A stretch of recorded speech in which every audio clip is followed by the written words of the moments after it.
అస్సలాము అలైకుం.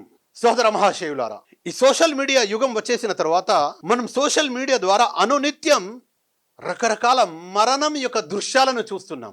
మరణం అది వినగానే వాస్తవంగా మన శరీరంలో ఒక ప్రకంపన రావాలి. అది ఒకప్పుడు ఉండేదండి. భయపడేవారు మరణానికి. మరణం పేరు వినగానే భయపడేవారు. ఎందుకండి మీరు మాట్లాడుతున్నారు, ఇలా మాట్లాడకండి అని ఆ మరణం గురించి మాట్లాడే వ్యక్తిని ఆపేవారు. కానీ ఈరోజు మరణం సర్వసాధారణమైపోయింది. మరణం గురించి వింటుంటాము, చూస్తుంటాము, కానీ మనలో ఎలాంటి చలనం రాదు. నిజమైన విశ్వాసి మరణం ద్వారా గుణపాఠం నేర్చుకోవాలి. అల్లాహ్ మరియు ప్రవక్తను విశ్వసించే విశ్వాసి ఎవరైతే ఉంటాడో అతడు తెలుసుకోవాలి, మరణం అనేది ఈ జీవితం యొక్క ముగింపు. మానవ మహోపకారి ముహమ్మద్ సల్లల్లాహు అలైహి వసల్లం వారి మాటల్లో చెప్పుకోవాలంటే ప్రతి వ్యక్తిపై ప్రళయం విరుచుకుపడుతుంది. ప్రతి వ్యక్తికి వచ్చే మరణమే అది అతని కోసం ప్రళయం. ప్రళయానికి సూచన, చిన్న సూచన మరణం అనేది, ప్రతి వ్యక్తి యొక్క మరణం. మరి ఈ మరణం ఎలాంటి స్థితిలో రావాలి? ఖురాన్ అంటుంది, వలా తమూతున్న ఇల్లా వ అంతుం ముస్లిమూన్. మీరు విశ్వాసులుగా తప్ప మరే స్థితిలో కూడా మరణించకూడదు. ఇస్లాం యొక్క స్థితిలోనే, విశ్వాస స్థితిలో మరణం రావాలి. కానీ ఈరోజు ఎలాంటి స్థితిలో మరణం వస్తుంది? మనం సోషల్ మీడియా ద్వారా చూస్తున్నాము. ఒక వ్యక్తి డ్యాన్స్ చేస్తూ మీరు చూశారు కదా, వీడియో చూడండి. డ్యాన్స్ చేస్తూ పడిపోతున్నాడు. ఒక వ్యక్తి చాలా వేగంగా, పరిమితికి మించిన వేగంగా వాహనాన్ని నడిపి చనిపోతున్నాడు.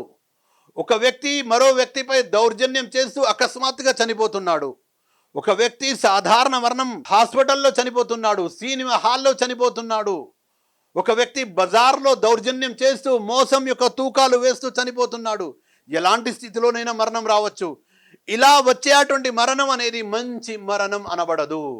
ఇలా మనం ఏదైనా పాపాలు చేస్తూ, ఇలా అన్యాయాలు చేస్తూ, సామాజిక రుగ్మతల్లో లీనమవుతూ అలాంటి సందర్భంలో మరణం వచ్చినట్లయితే అది మంచి మరణం అనబడదు.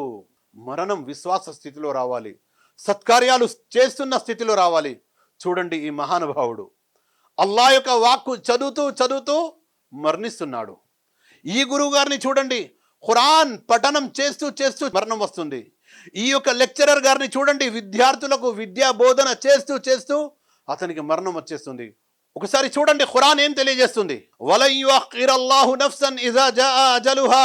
ఏ ప్రాణికైనా దాని నిర్ధారిత సమయం ఆసన్నమైనదంటే ఇక అల్లాహ్ ఎట్టి పరిస్థితుల్లో వారికి గడువు ఇవ్వడు. మరియు మీరు చేసేదంతా కూడా అల్లాహ్కు తెలుసు. మీరు ఒక్కసారి ఆలోచించండి. మరణ సమయంలో కూడా కొంతమందికి మరణ సమయంలో ఎలా అవుతుందంటే వారి ఫ్లాష్ బ్యాక్ కనబడుతుంది. వారు ఏ పాపాలు చేశామో, వారు ఏ మోసాలు చేశామో ఖురాన్ యొక్క వ్యాఖ్యానాల ద్వారా మనకు తెలిసేది ఏమిటంటే, అందుకే ఆ వ్యక్తి ఏమంటాడో తెలుసా, హత్తా ఇజా జా అహదహుముల్ మౌత్ ఖాల రబ్బిర్జిఊన్ అంటాడు. మరణ సమయం ఆసన్నమైనప్పుడు ఆ వ్యక్తి అంటాడు, అల్లాహ్ నాకు కాస్త గడువు ఇవ్వు, నేను మంచి పనులు చేసుకొని వస్తాను అని అంటాడు. ఆ చివరి సమయంలో చేతులు కాలాక ఆకులు పట్టు ఉంటే లాభం ఏమిటండి?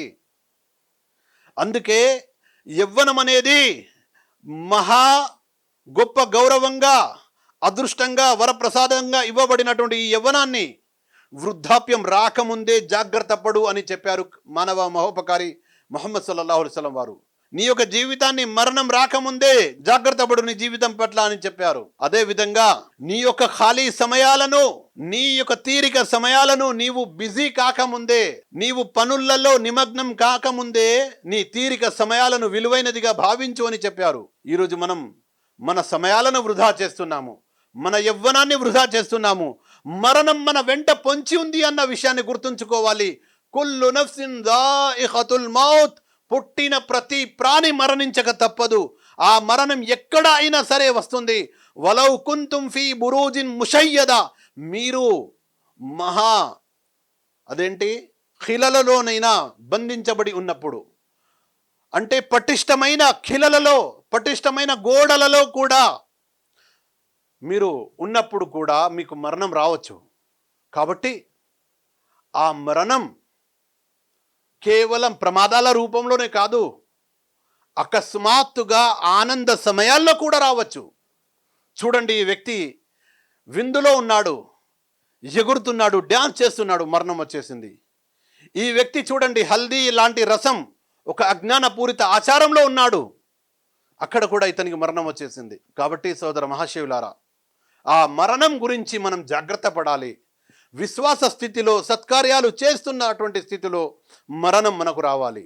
అలాంటి మరణం కనుక ఆ స్థితిలో వచ్చినట్లయితే మనం సాఫల్యం చెందుతాము అని భావించవచ్చు. మన యొక్క మరణం శుభకరమైనది భావించవచ్చు. కాబట్టి అల్లాహ్తో దువా, మరణం విశ్వాస స్థితిలో సత్కార్యాలు చేస్తున్న స్థితిలో రావాలని. అస్సలాము అలైకుం వరహమతుల్లాహి వబర్కాతు.